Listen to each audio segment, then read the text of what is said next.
All righty. Good afternoon, everybody. Thanks for joining me. We'll go ahead and get started here. If you got your questions, you can post them. It should be below the video if you're on a smaller screen like a phone. If you're on a larger screen like a computer, it should be to the right of the video. Also want to mention you can ask your questions at any time 24/7. You do not have to wait for the live office hours to ask your question. If you ask your question leading into the office hours, it'll be answered during the next live office hours. So if you asked your question earlier today, it's going to get answered here in just a little bit. Also wanted to mention that if you are unable to see the answer to your question, I do recommend that you're present to see the answer to your question just in case you have a follow-up question or if I have a follow-up question. But if you're unable to make it, you can still see the answer to your question by accessing the office hours archive. To get to that, you can click the green button below. Last thing I wanted to mention here, I might have said the last thing was the last thing, but this is actually the last thing. I do offer online lessons. This is where students work with me one-on-one in the OnForm app. It's very, very easy to use. And it's typically there's a cost associated with using the app. It's free if you sign up. We take care of that fee for you if you sign up for the online lessons. It's included in there. So like I said, I work with students one-on-one on the OnForm app, help people with their golf game. So if there's any questions about that, feel free to ask. I know it's not always super straightforward to understand exactly how it works, but if you have a question, let me know.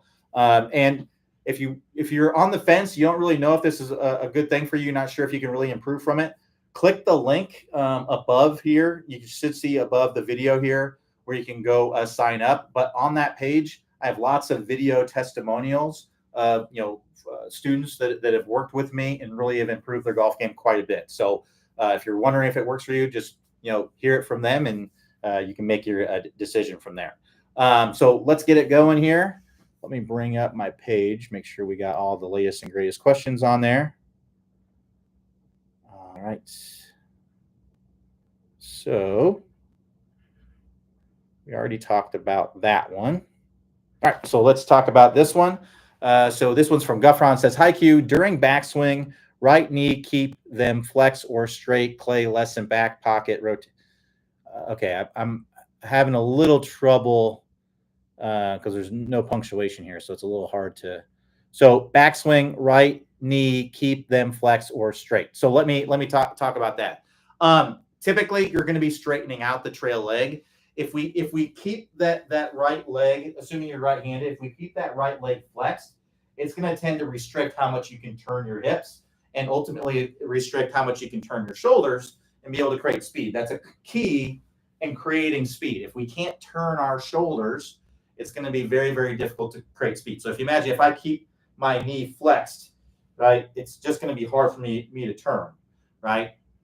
Now, you might be able to turn your hips a little bit, but it's going to be difficult. A lot of times when I see people that try to keep their knee flexed, what they'll do to lengthen their swing is they'll sway their hips, and then their spine gets like this. So basically, they end up kind of going like this, where they keep that knee flexed. But now to lengthen my swing, I've bumped my hips that way, and now I'm just not in a good spot. One, my spine angle is tilted toward the target. I'm going to tend to come over the top. And two, now all my weight and everything is over here. And I'm more than likely going to have a hard time making good ball first contact. So that's something that I typically see kind of higher handicap golfers do. What you're typically going to see in most great players is you're going to see some straightening out of that trail knee. And that's going to allow them to push the hip back and around and be able to get a good shoulder turn. And also allows you to be able to get your momentum moving toward the target a little bit easier. Now, there are some players that kind of keep that trail knee pretty flexed, but typically those are going to be players that are very flexible in their hip joint, and they're able to actually keep their leg static and actually continue to turn into that hip. And most people just don't have that hip flexibility, so it's not going to be a good thing that's typically going to work for most golfers to be optimal in what they're trying to do. Now, if you're happy with how far you're hitting it and all that good stuff, because that's really the benefit, right? The benefit of getting a good turn is getting good distance. And I'm telling you what, it's a heck of a lot easier to play good golf when you're hitting the ball farther, right? So that's why I generally recommend that. Most people aren't swinging too fast that, they need to do those things. But if you're in that boat, let's say you're swinging 120 plus miles per hour and you keep that trail leg flexed, and then when you straighten it out, maybe you get more speed, but you're not as accurate. That's totally fine. But you can imagine how that's a fairly rare occurrence. There's probably a very small percentage, a fraction of a percentage of people that are in that boat. Now, the other thing you mentioned was clay less in back pocket rotation. Can you explain?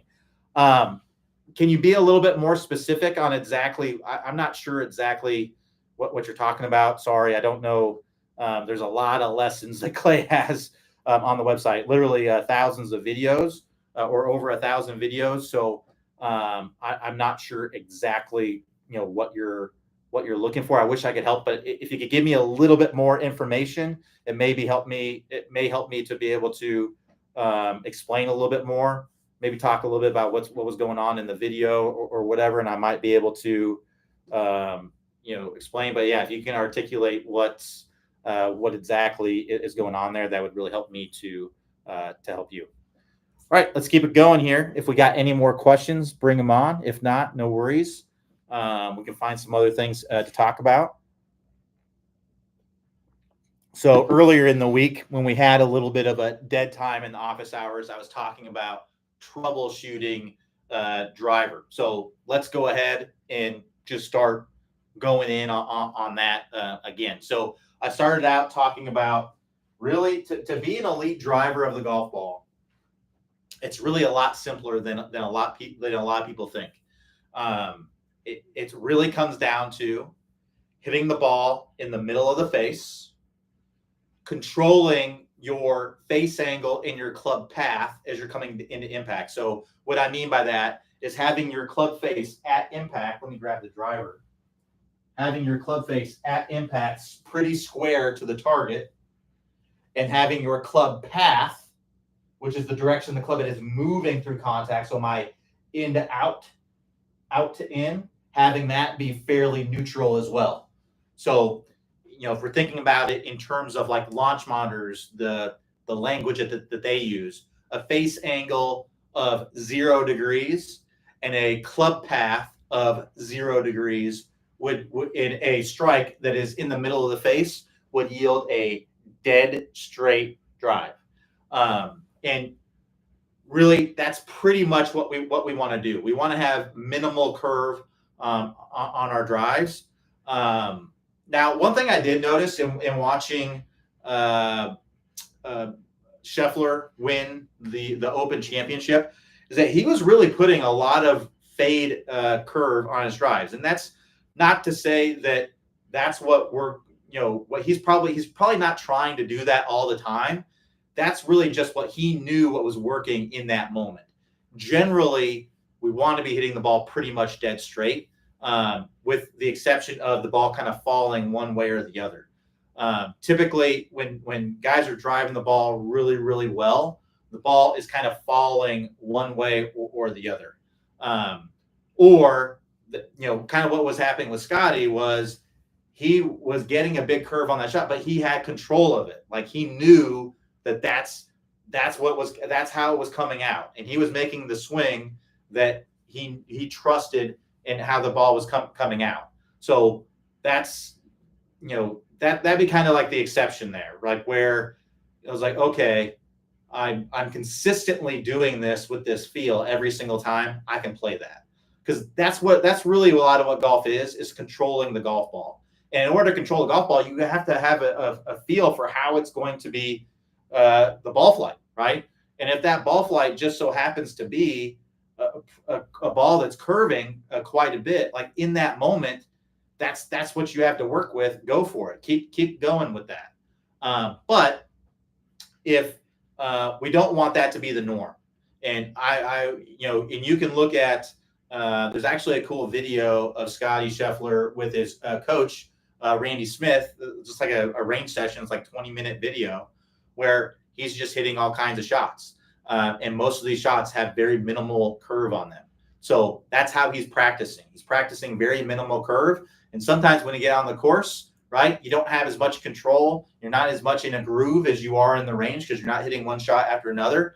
And he knows what that ball is going to do, so he's just letting it do it. That's totally fine. But generally speaking, he's going to be hitting the ball fairly straight with a little bit of curve, on it, minimal curve. They tested this with tour players. They found that basically for every 100 yards that a professional golfer hits the ball, on average, that ball is going to curve less than 4 yards. So on a 300-yard drive, you are seeing that ball curve basically less than 12 yards, 10 to 12 yards, somewhere in that area on average.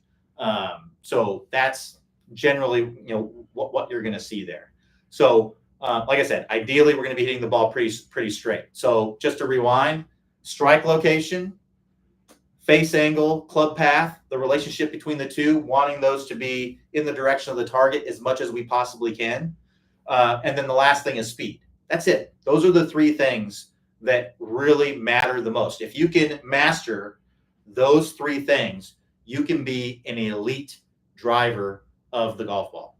So that's all it really comes down to. It's really as simple as that. I promise you, it's as simple as that. So I initially started talking about the first thing that I said, which was strike location. So just to do a brief summary of what I was talking about there is a lot of people don't realize where you strike the ball in the face has such a high influence on not only how far you hit the ball, but also the accuracy of your shots. So obviously when we don't hit the ball in the middle of the face, we're not going to get as much distance. But the reason why that happens is because when we don't hit the ball in the middle of the face, what happens is the face will twist, right? So if I hit the ball on the toe, my face is going to twist open. If I hit the ball on the heel, my face is going to twist close. When my face twists, it's not transferring as much energy to the golf ball. When I hit the ball in the sweet spot on the driver, that's going to give me a nice stable driver through impact, minimal to no twisting, and that's going to allow maximum energy transfer to the golf ball. It's also going to allow maximum control of the golf ball, because when we hit the ball on the toe, again, the face twists. Well, when the face twists open, that ball is going to start more to the right than it normally would. It doesn't mean it will necessarily start to the right. So let's say straight up, if we're kind of looking at this view here, let's say straight up toward the sky, that's square, right? Well, if I'm coming into contact and my face is like that, and then I hit the ball off the toe and that twists my face to there, well, my face is still close enough to make that ball start to the left. So just because I hit the ball off the toe doesn't mean it's going to start to the right.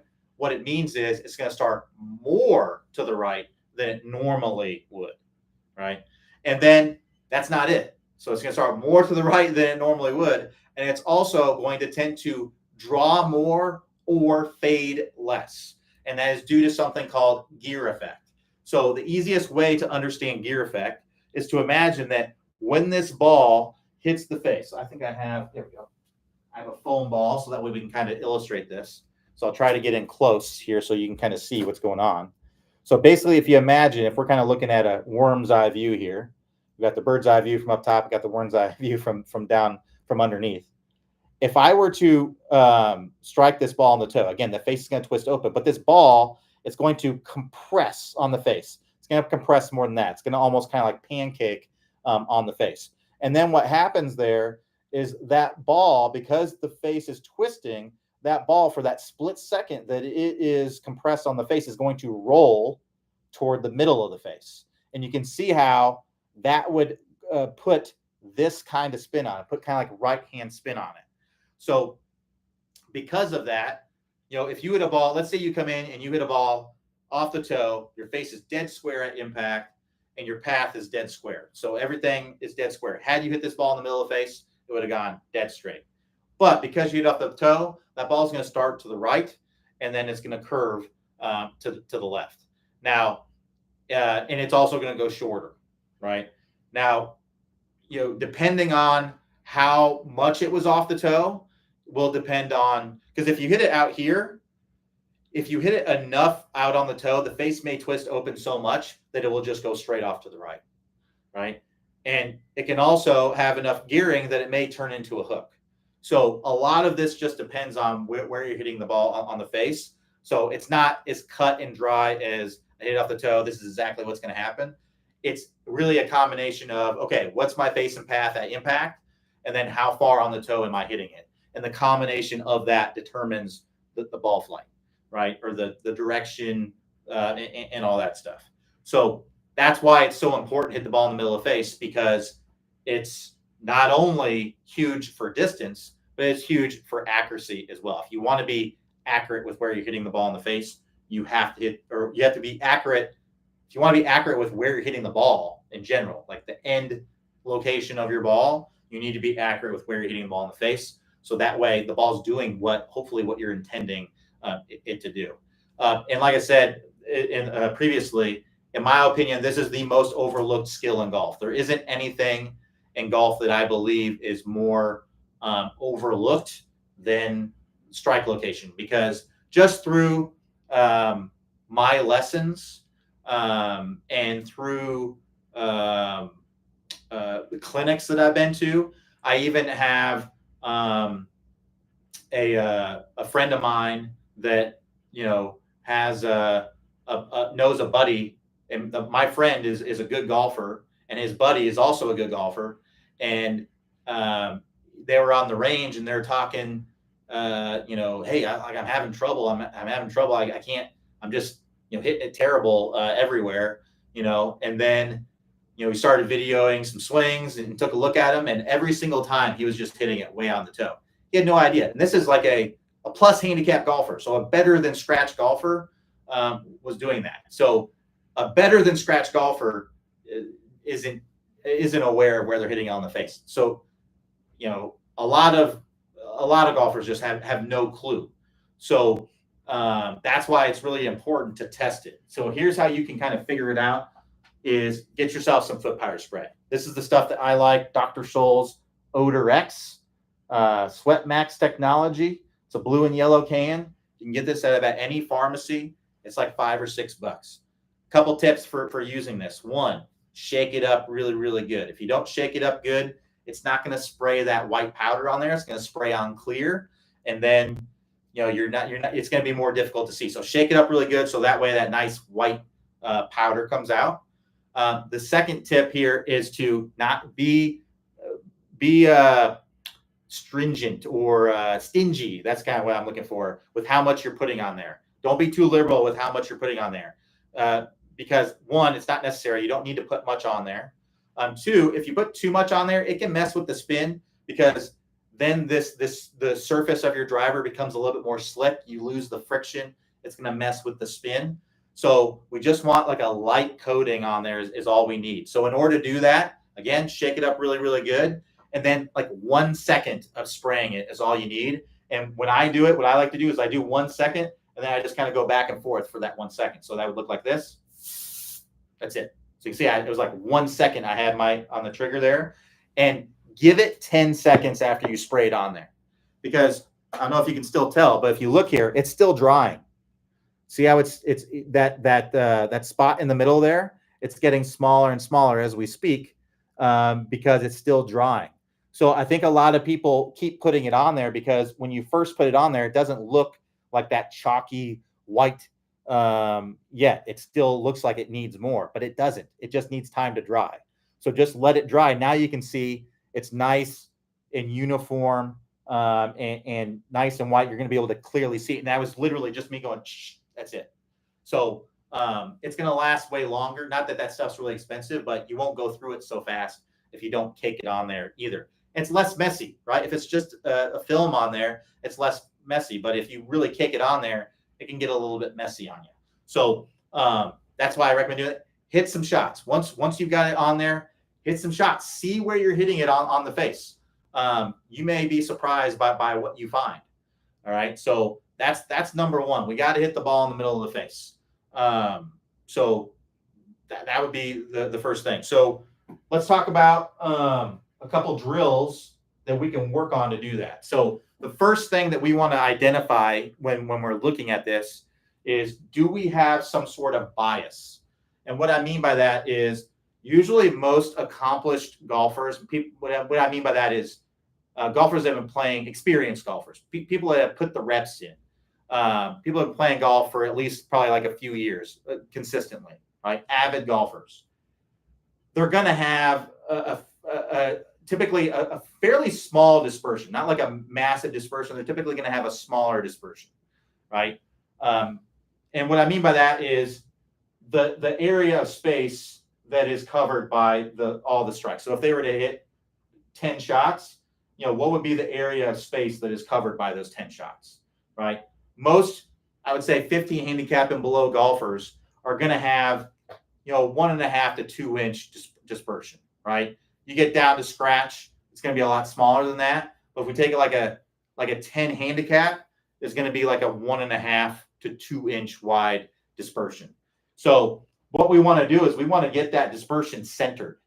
But a lot of golfers have a bias, meaning that dispersion is shifted, one way or the other.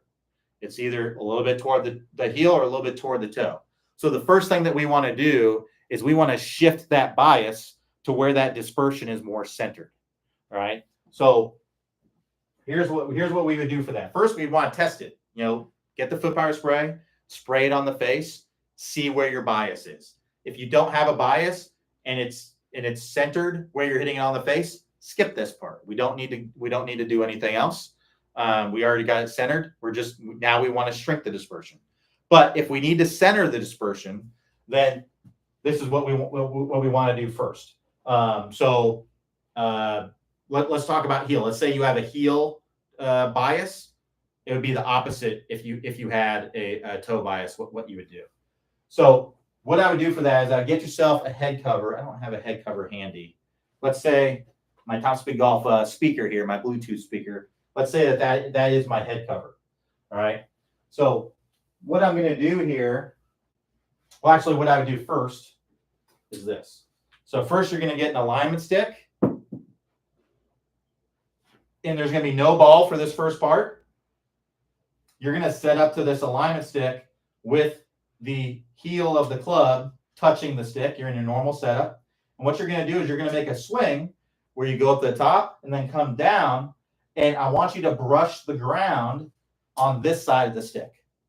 And what this is going to do is going to teach you how to kind of get the club working closer to you through impact. Because if you have a heel bias, the club's too far away from you through impact.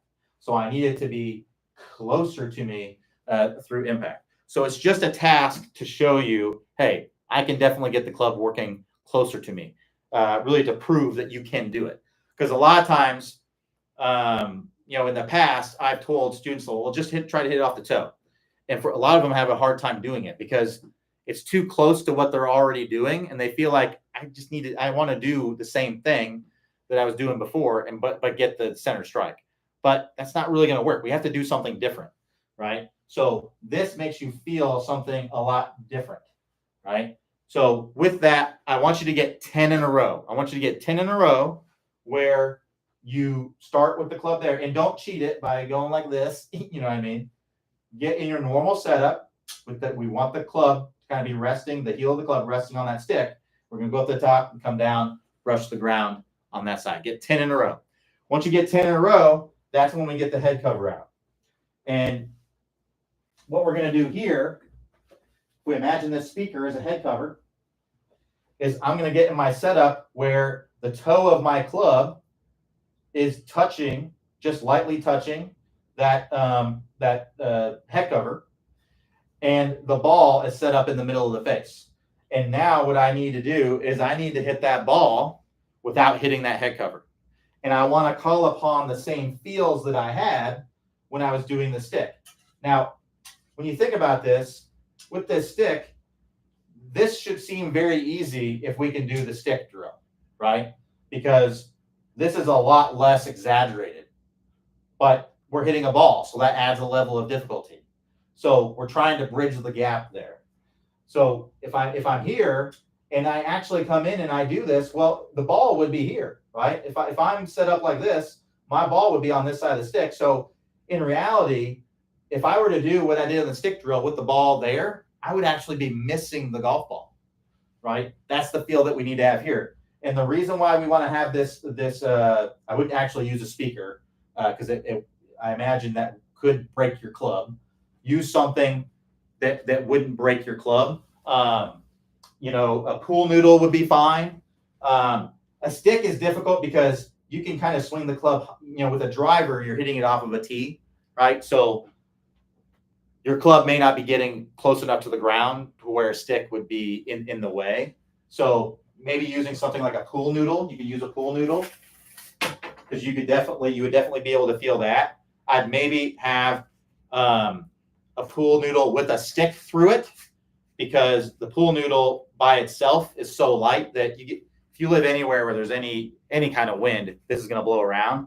But if you put a stick or even a couple alignment sticks through it, I haven't tested this, but I would imagine it wouldn't roll. It wouldn't be too bad unless the wind was very high, in which case the wind would probably take a head cover too. But a head cover works just fine. Basically, we just want to use something that's not going to damage your club, obviously, in case you happen to miss it. I just have the speaker here because I know it would work for what I'm showing you, and I'm not literally going to do it, but we don't actually want to use a Bluetooth speaker. But if I were to hit this ball and leave that speaker or the head cover undisturbed, I would have to hit that ball a little bit toward the toe. I'd have to. And that's the goal. Keep in mind, when you're doing this, these drives are likely not going to be beautiful, exactly what you want kind of drives, because you're hopefully going to be hitting them on the toe. And that's the goal of what we're trying to do. I didn't explain that. So in order to get out of the heel, we have to learn to hit it off the toe. Once we can get good to hit it off the toe, then we can just tone that down, no pun intended there, to get the strike more in the middle of the face, to center that dispersion. So again, my goal is to hit this ball and avoid hitting that head cover, calling upon the same feelings that I had when I was doing the stick drill. Again, I want to get 10 in a row. 10 in a row where I leave that undisturbed. And the key to this is to set up to this correctly. It's very easy to lose focus and set the ball up kind of like this, where I'm not even close to that head cover and I could still hit it way off the heel and miss it, or vice versa there. So make sure every single time on this, in order to be successful, that ball has to be set up in the middle of the face with the toe of the club lightly touching that head cover at address. If it's not, then it's not going to give you the feedback that you're looking for. So be disciplined in doing that, because that's otherwise you may be not really fixing the problem, right? So again, we got to get 10 in a row. 10 in a row shows that we are good enough at it to move on to the next step. That's why we have to get 10 in a row. So make sure you get 10 in a row. If you get 9 and then you miss the next one, you're not good enough at it yet. Get the 10 in a row. The other thing that I like about that too is it puts a little pressure on you, right? If we got to get 10 in a row and we get to that 9, you're going to start feeling a little bit of pressure, and that's good for you. You want to feel that pressure, because that's what makes you a better golfer. If you can execute under pressure, you're going to be a much better golfer for it. So don't get upset if you get the 9 and then you hit it, right? That's okay. Do it over. You learned from it and you move on, and you're going to get it the next time. And if you don't, that's okay. Give it another try. The more you keep putting yourself in that position, the better off you're going to be, right? I think about Jordan Spieth in winning the Masters, right? He came close, very, very close twice, right, before he won it the first time. At least once. I think it was twice. Come very, very close twice before he won it the first time. He kind of was in the driver's seat on both of those and kind of messed it up, right? You could say, I like Jordan, but I think he would probably agree that he choked a little bit. I think he had some bad breaks, and he also choked a little bit on top of it. So, but he kept putting himself in that position, and eventually he's won the Masters, right? So that's what it comes down to. So if you're wanting your range game or your practice game to translate to the golf course, you got to get better under pressure, because typically in a range environment, there's zero pressure, right? And if we have a way that we can manufacture some pressure by doing something like this, that's only going to help you play better on the golf course. I won't belabor this much more, but I just want to bring up one more thing. If you're not familiar with Joseph Mayo, awesome golf instructor, one of my favorite golf instructors out there. His nickname is the TrackMan Maestro. Look him up on Instagram or whatever. Join his Patreon. He has a Patreon that he donates. I believe he donates 100% of the money on the Patreon to animal rescues and stuff like that. He's a big animal advocate, and I'm all about that too. I'm a dog owner, and I love pets. I love dogs. I'm allergic to cats, but I like cats too. I'm just allergic to them. But yeah, big time dog lover. So if you go to his Patreon, that would be great. Really great in the short game. But one thing that he had mentioned that I thought he's 100% correct about is that if there was a way to harness and be able to bottle up what somebody feels as they're going down the stretch of a tournament, right? And they can replicate that same pressure environment, you could make some insanely good golfers, really insanely good golfers, because you don't feel that pressure until you're in that moment. But if there's a way you can manufacture that, like manufacture what Scotty, might not have been as big of a deal for Scotty. We all know his kind of mindset, right? That's kind of been some news this week that he's, golf isn't, he's more of a family guy, right? And obviously he's a competitor. He wants to win and all that stuff. But he has the mindset that if he doesn't win, it's okay, right? Whereas some people don't, right? So with that kind of mindset, that does lessen the pressure a little bit. It's like, well, if I don't win, it's okay.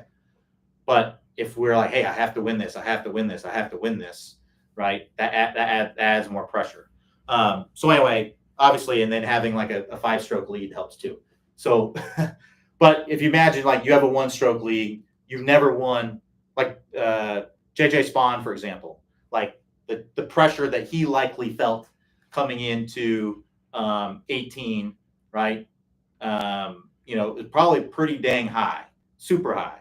The pressure that Rory felt winning the Masters, completing the Grand Slam, probably super high, crazy high pressure. If you could harness that pressure, right, you put yourself in that situation a lot, you definitely play good golf doing it. You're going to be leaps and bounds above a lot of people. So anyway, that's why we got to do that. A lot of people will skip that. A lot of people will be like, I got 3 in a row. I'm ready for the next step.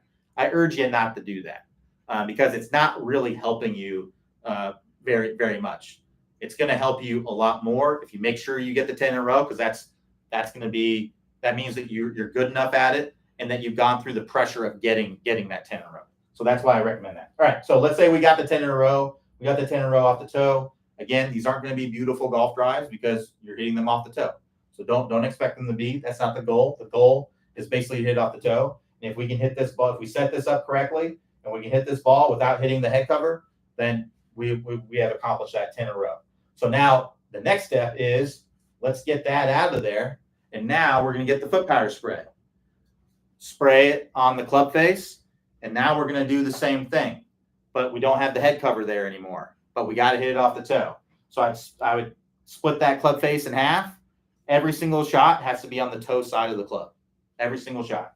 So 10 in a row on the toe side of the club. Once you get 10 in a row on the toe side of the club, and what I mean by that is the center of the strike has to be on the toe side of the club. So if you put a line through the middle of the face like that, when you hit the ball, right, it's going to compress on the face, and it might make a mark that actually is partially on, I don't know if you can tell, but it's partially on the heel side of the club. But the center of that strike is on the toe side of the club, and that's really what we're looking for there. So get the center of the strike on the toe side of the club. If we get 10 of those in a row, then what we're going to do is we're going to try to tone that down to be more in the middle of the face, right? Now, this might be not the only time that you have to do this. You may have to do this multiple times. maybe for that day, you've eased off of your heel bias and you've gotten the strikes more in the center of the face. But then maybe you come out 2 days later and you're hitting it off the dang heel again every single time with the same feel. Well, you just have to go through this again. And eventually, you're not going to have to do it, right? So, but we want to keep ticking away, chipping away at that bias to get you more in the middle of the face. So, and again, if anybody has any questions along the way, please post them in there. It doesn't have to be about this. I'm just talking about this so we don't have any dead air time. So I'm just kind of filling up the space, just a talking head right now. So if you want me to talk about something else, Guffron, if you want to go watch that video and help me articulate, what exactly your question is about, I'll be happy to answer it for you. But if you want me to keep talking about this stuff, you don't have to ask any questions or anything. That's totally fine. We'll do this the whole time. No big deal. Let me get a drink here real quick. All right. So now we've talked about how we can shift that bias, right? Now let's talk about how, now that we've shifted the bias, now we want to shrink the dispersion, right? There's been some research that came out, where they tested handicap levels of golfers and where they're hitting it on the face. Your 20 handicap golfer had like a 3 or 4 inch wide dispersion. Your 10 handicap golfer had like a 1.5 to 2 inch wide dispersion. Your scratch golfer had about a nickel size dispersion. Then like your pro golfer had like a dime size, right?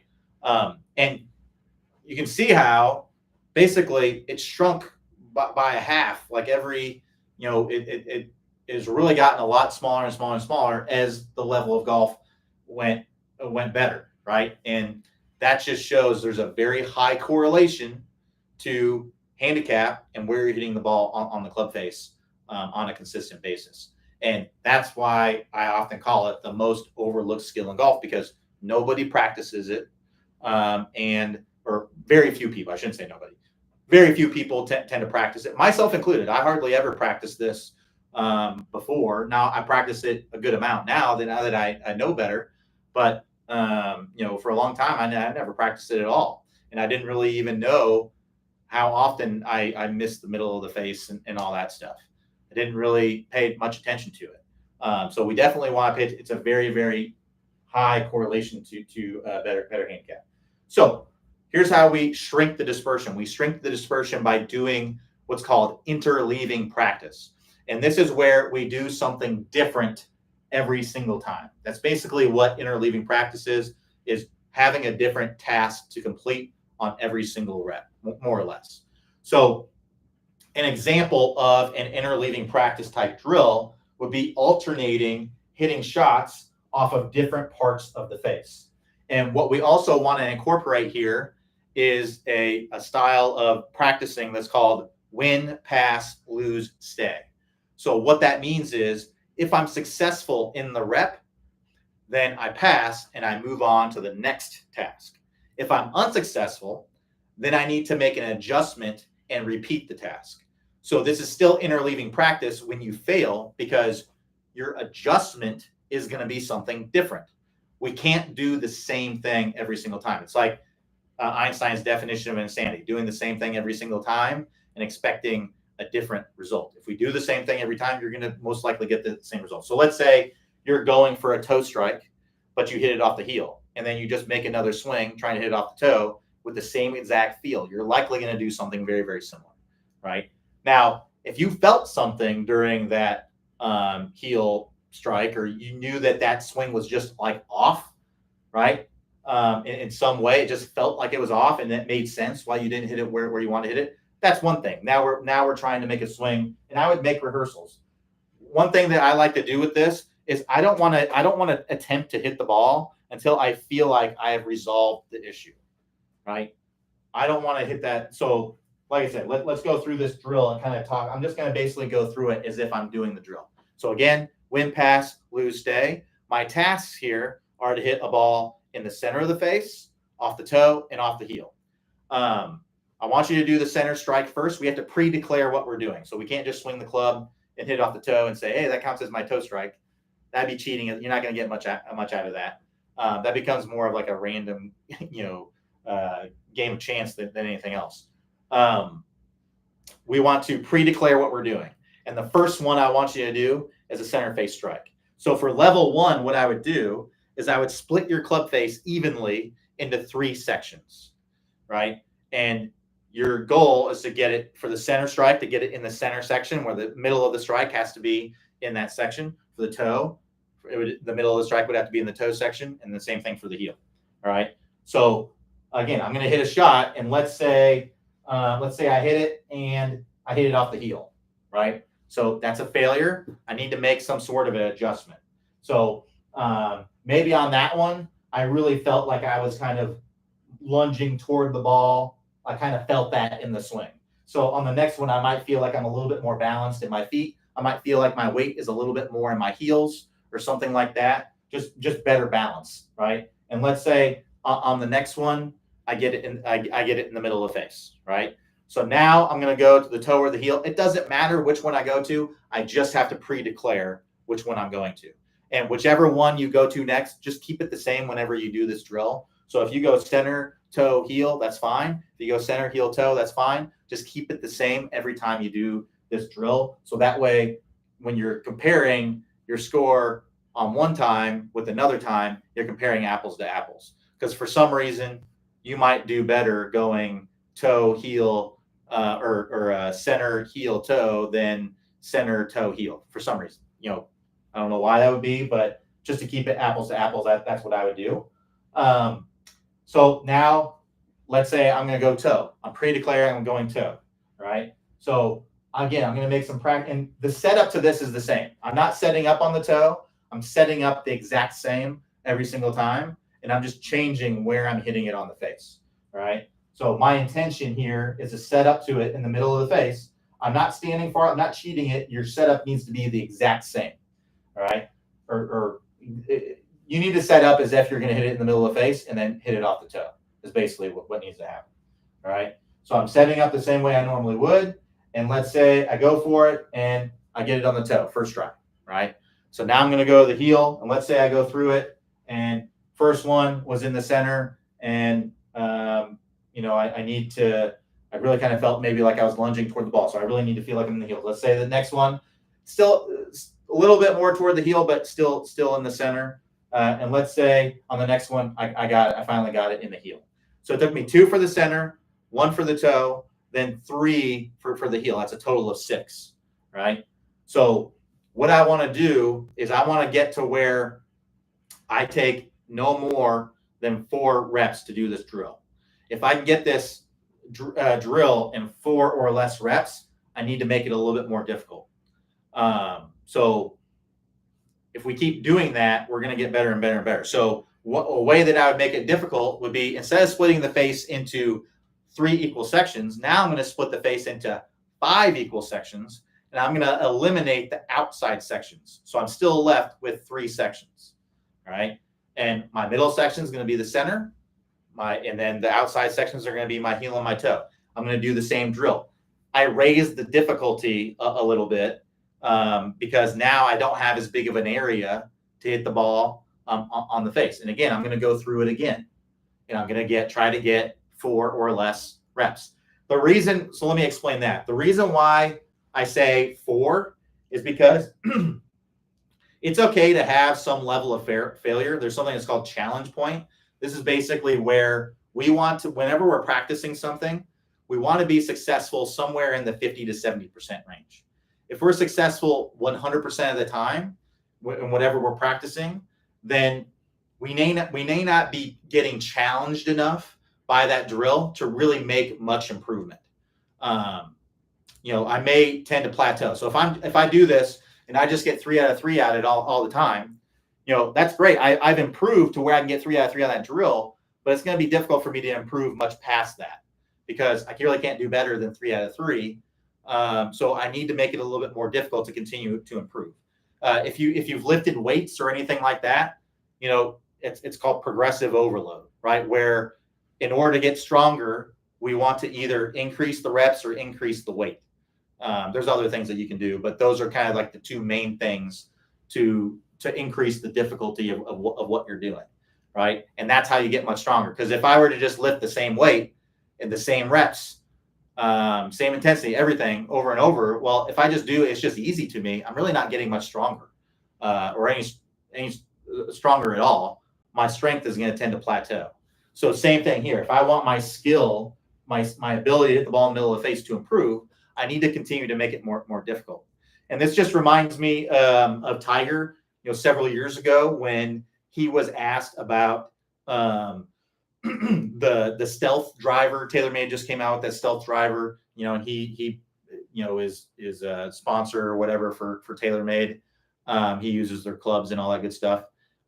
He's on, or you know what I mean there. So anyway, he's like, oh yeah, I hit it on the toe and I still got a great ball speed on the toe. And he had foot power spray on the face, and he showed his face. I mean, it was on the toe like that much. So I don't know if you can see this strike on here, but that strike is like barely on the toe. Most people would be like, oh, that's dead nuts, center of the face. That's what most people would say. But the Tiger, that's a toe strike. So that's the level that he has kind of gotten to. So that's what you got to do. You got to make, in order to get better and better and better at it, you got to make it more difficult. And that's how you keep the progression going. You want to get to a point to where, so basically we would have the 5 sections where we scratch out the outside sections. And then the next thing I would say would be to put a line through the middle of the face. And then your center strike has to be within 1/8 of an inch of that. And then your toe strike has to be within 1/4 of an inch of it or something like that. You're just making it a lot tighter until eventually, the hardest level would be you put a line through the middle of the face. The center strike has to be centered perfectly on that line. If it isn't, it doesn't count. And then your toe strike has to be within, on the toe side, but within a 1/4 inch of the toe.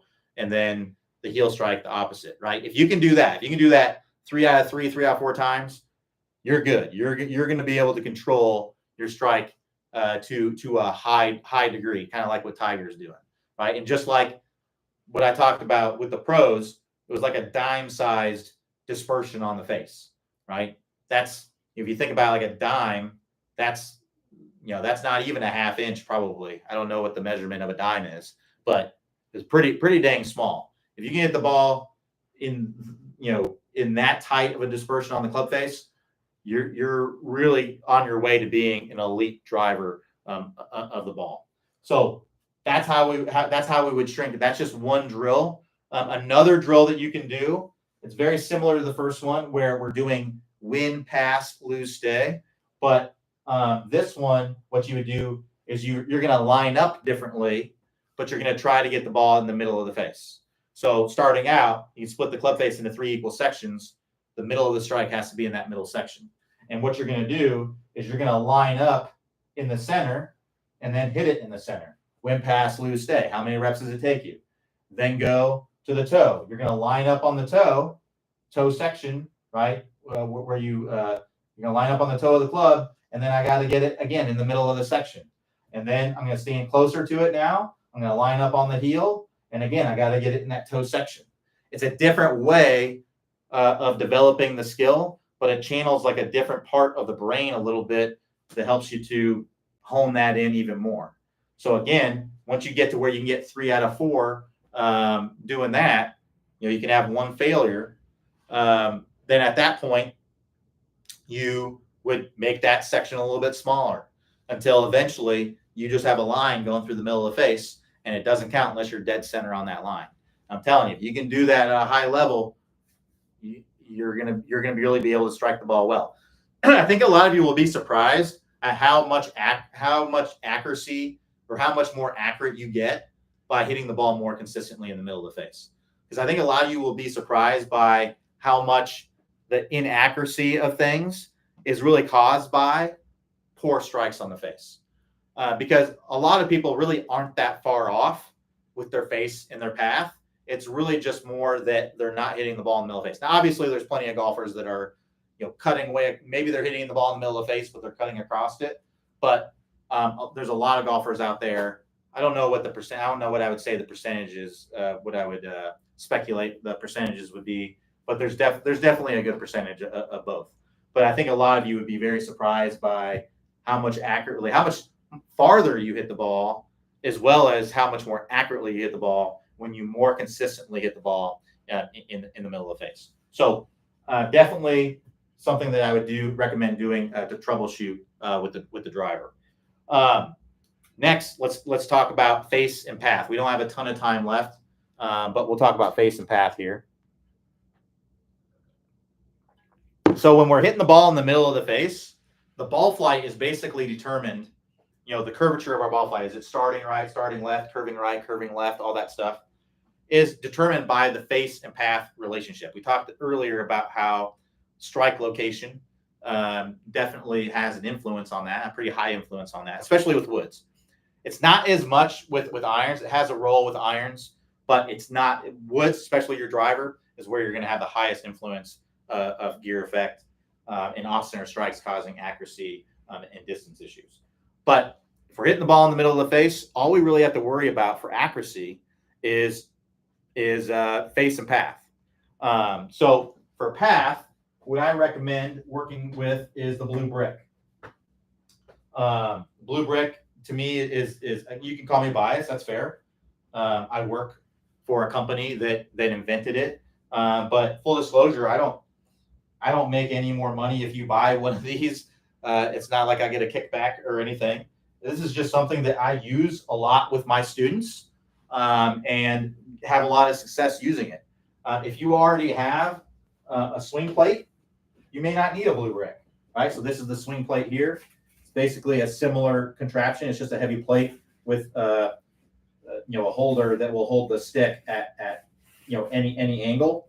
The thing I would say about the blue brick is that it's more convenient because it's got the angles built into it, whereas you kind of have to find the angle with that. It's got the angles built into it and all kinds of cool drills and stuff that you can do with it. And there's some drills like the angle of attack, square divots thing that you can't really do with that. But if you're just wanting to focus on swing plane stuff, then the swing plate can definitely be something that you can use if you already have it instead of the blue brick. But definitely recommend the blue brick. If you don't have anything, it's the same price point, really. I'm pretty sure. If you get that without the alignment sticks, it might be a little bit cheaper.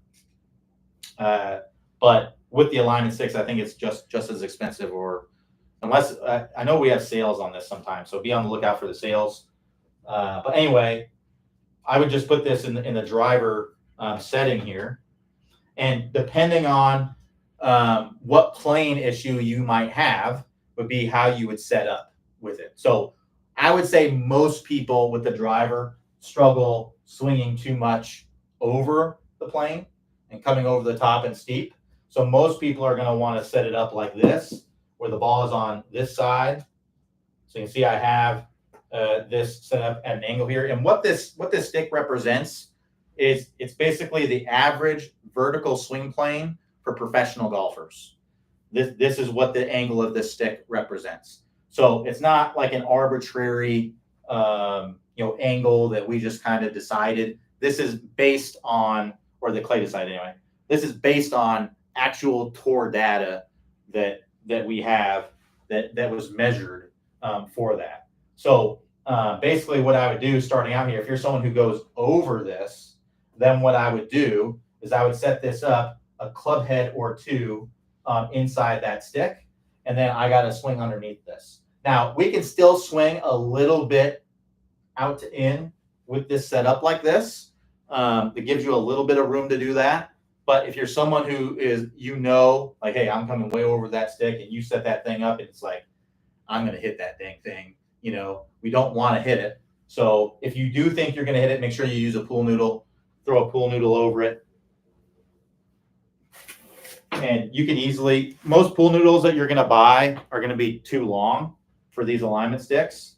So you notice here, I probably have another few inches or so, which this isn't a big deal with the driver, but if you start using this with like shorter clubs, it may actually, so if you imagine if I was like this with a shorter club, they kind of be in the way a little bit. So you can cut these down pretty easily. I think I got this at Walmart for $1. You can get them pretty cheap. I live in Florida, so that might be why, because they probably sell a lot of these. But so maybe if you live up north or somewhere where it's not a pool climate, a year-round pool climate, it may not be, you may not be able to get these super cheap. But yeah, definitely look out. Pool supply store, like I said, Walmart will typically have them. Anyway, but once you get to where you can swing underneath it with this, then I would move it to where it's about 1 club head, and then get to where you can do it there. Because if you do it there, there's very, very little room to actually come down steep if you have this set up correctly. So a couple things to help you to swing on a better plane. So one is ball position. I know it's like the common instruction to have the ball position like off of the inside of the lead foot, but that makes it quite a bit more difficult to swing the club on the correct plane if you are coming over the top. If you think about it, the more forward the ball is in your stance, it's much more difficult to swing the club from the inside. If you think about it from the other way, imagine you played your driver off your back foot. How much easier it would be to swing from the inside. Now, I'm not saying do that. I'm just saying, just as an extreme example to show you how much difference it can make. So don't be afraid to move the ball position back a little bit. Try moving it a ball back and see if that makes it a lot easier. Move it 2 balls back. See if that makes it a little bit easier. The pros there are going to be that it's going to make it a lot easier to swing it from the inside. The cons are that you may not be hitting up on the ball as much, but that's okay. You don't have to hit up on the ball to hit the ball far, as you might be surprised by. That's not in my driver troubleshooting toolkit. I have found that most people, if they have a ball position that is a little bit forward, at least a little bit forward, and they're swinging this club underneath here, and they're not shifting their body like this way far forward, they're going to be able to have an attack angle to that ball that is going to be plenty fine to be able to hit great golf shots. It may be level, and that's totally fine. Your average tour player, a lot of people may not realize this, but your average tour player actually hits down on the ball about 1 degree. And the reason for that, we won't get into all of that, but basically the main reason for that is that tour players have a lot of club head speed. The average club head speed is around 114. So when you have a lot of club head speed and you hit up on the ball and you launch the ball really high, the ball just goes really high for comfort, like too high to control. And a lot of tour players want to have more control of their ball, and hitting it a little bit lower does that. And one way you can hit it lower is to not hit up on it so much. So that's why you're going to tend to see that. Also, it puts it in such a different ball position compared to where your other clubs are. It can be difficult to coordinate your face and your path with like an iron shot with a driver when you're hitting it at such a later point in the arc. So ball position would be one. And since we just have a couple minutes here, I'll quickly go through the rest. Spine angle. Make sure we are angled away. If you are leaning toward the target, you're almost guaranteed to come over the top. So make sure you get your body angled away. And then the last thing I would say, and these are just things that I see every good player do to swing from the inside. There are some other things that you can do, but not all players do these things. But this is one that all players do. So the other one is to bring the arms down. What we don't want to do, and I see this a lot now because everyone's trying to open up their body, trying to get their hips open, where we go up to the top and then we leave our arms up and we rotate the body. Well, look what happens to my club. There's no way I'm going to swing underneath that stick, if it was there, if that's going on. So I got to bring my arms down as I'm rotating. So a good tip for that is to feel like you're bringing your hands down to your right pocket, your right hip. Try to feel like when you're coming down, you're bringing their hands around in this area. You can see how that's going to allow that club to easily swing from the inside. And you're still going to rotate. You just got to bring those arms down. So those would be the things I would do. Work with the blue brick, put it in the shallowing setting, get that ball position in a place where you can attack it from the inside, get the spine angled away, get those arms coming down, and you'll be able to get that club working down on a pretty good plane, most likely, if you're coming over the top. If you're on the other side of it, if you're swinging too much from the inside, you may want to put it on the other side and swing over it, right? And get to where you can do that pretty easily. All right, we'll wrap it up right there. Thanks everybody for joining me. We'll be back here tomorrow, Friday, 11 a.m. Eastern time. Everybody have a great rest of your day. We'll talk to you next time.